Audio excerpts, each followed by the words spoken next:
Chapter 14, The Triumph of the Witch. As soon as the witch had gone, Aslan said, "We must move from this place at once. It will be wanted for other purposes. We shall encamp tonight at the fords of Baruna." Of course, everyone was dying to ask him how he had arranged matters with the witch, but his face was stern, and everyone's ears were still ringing with the sound of his roar, and nobody dared. After a meal, which was taken in the open air on the hilltop, for the sun had got strong by now and dried the grass, they were busy for a while, taking the pavilion down and packing things up. Before 2 o'clock, they were on the march and set off in a northeasterly direction, walking at an easy pace, for they had not far to go. During the first part of the journey, Aslan explained to Peter his plan of campaign. "As soon as she has finished her business in these parts," he said, "the witch and her crew will almost certainly fall back to her house and prepare for a siege. You may or may not be able to cut her off and prevent her from reaching it." He then went on to outline 2 plans of battle, one for fighting the witch and her people in the wood, and another for assaulting her castle.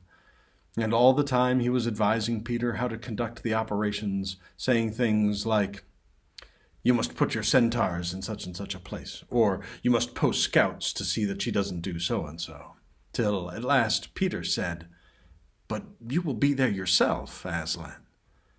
"I can give you no promise of that," answered the lion, and he continued giving Peter his instructions.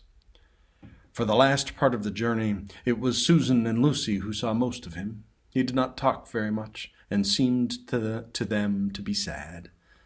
It was still afternoon when they came down to a place where the river valley had widened out and the river was broad and shallow. It was the fords of Baruna, and Aslan gave orders to halt on this side of the water.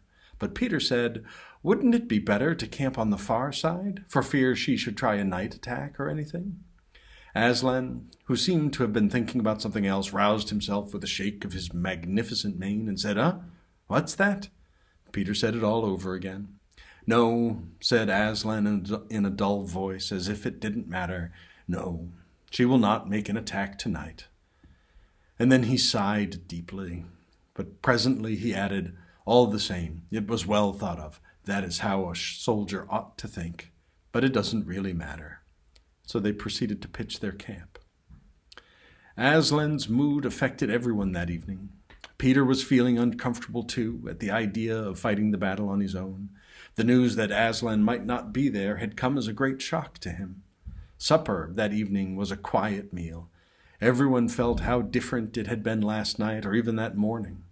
It was as if the good times, having just begun, were already drawing to their end. This feeling affected Susan so much she couldn't get to sleep when she went to bed.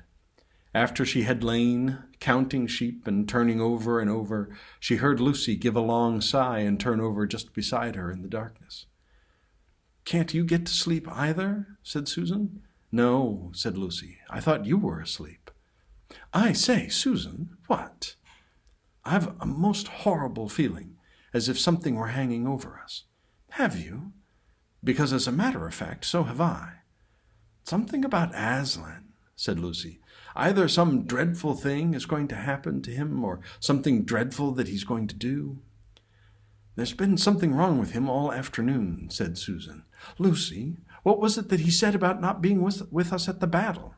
You don't think he could be stealing away and leaving us tonight, do you?" "Where is he now? Is he in the pavilion?" said Lucy. "I don't think so." "Susan, let's go outside and have a look round. We might see him." "All right, let's. We might just as well be doing that as lying awake here." Very quietly, the 2 girls groped their way among the other sleepers and crept out of the tent. The moonlight was bright, and everything was quite still, except for the noise of the river chattering over the stones. Then Susan suddenly caught Lucy's arm and said, "Look, on the far side of the camping ground, just where the trees began." They saw the lion slowly walking away from them into the wood. Without a word, they both followed him. He led them up the steep slope, out of the river valley, and then slightly to the right. apparently by the very same route which they had used that afternoon in coming down from the hill of the stone table. On and on he led them, into the dark shadows and out into the pale moonlight, getting their feet wet with the heavy dew. He looked somehow different from the Aslan they knew. His tail and his head hung low as he walked slowly, as if he were very, very tired. Then, when they were crossing a wide open place where there were no shadows for them to hide in, he stopped and looked round. It was no good trying to run away, so they came towards him.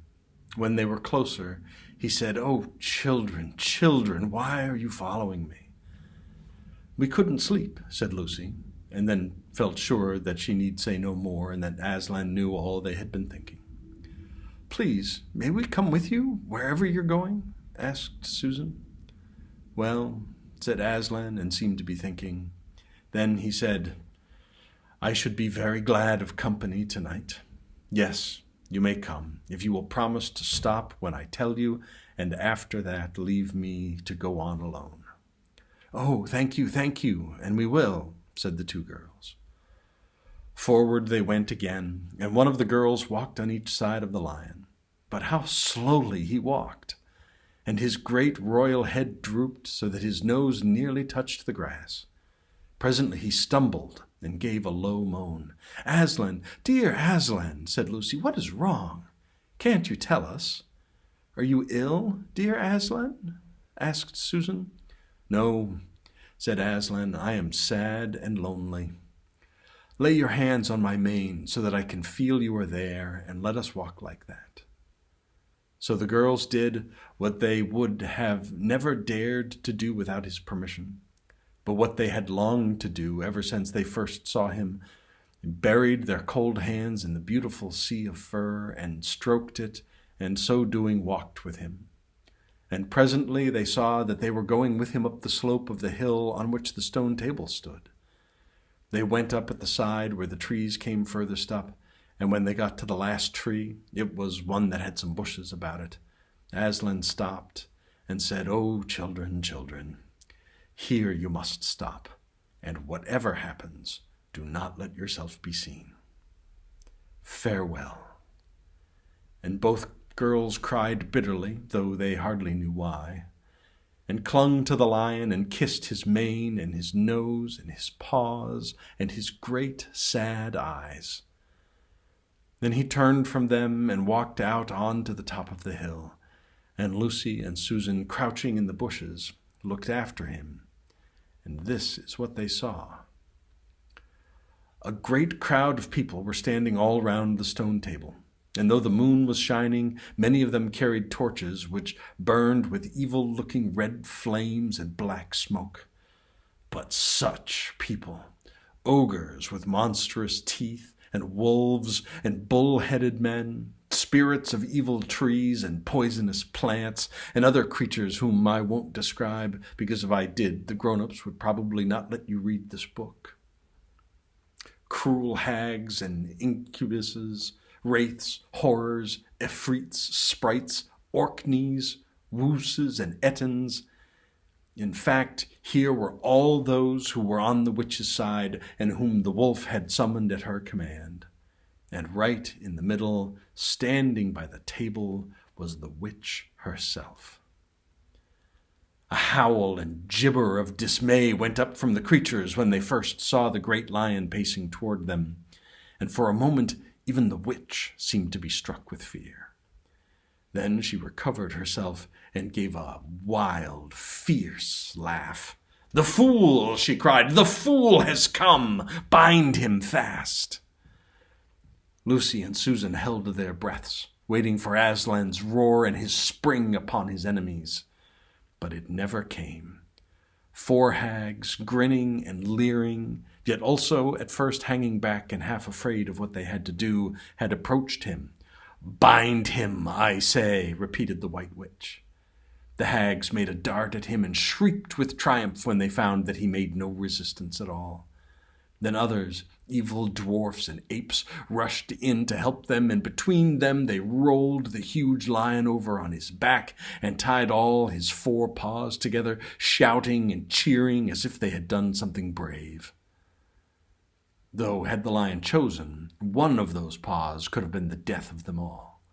But he made no noise, even when the enemies, straining and tugging, pulled the cord so tight they cut into his flesh.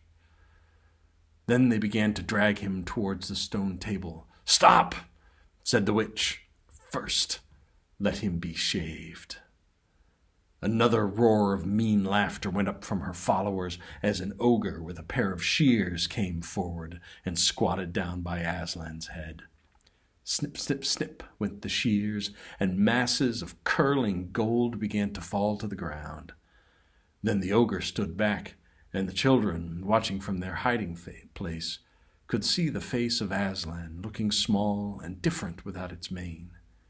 The enemies also saw the difference. "Why, he is only a great cat after all," cried one. "Is that what we were afraid of?" said another. And they surged round Aslan, jeering at him, saying things like, "Puss, puss, poor pussy," and "How many mice have you caught today, cat? And would you like a saucer of milk, pussums?"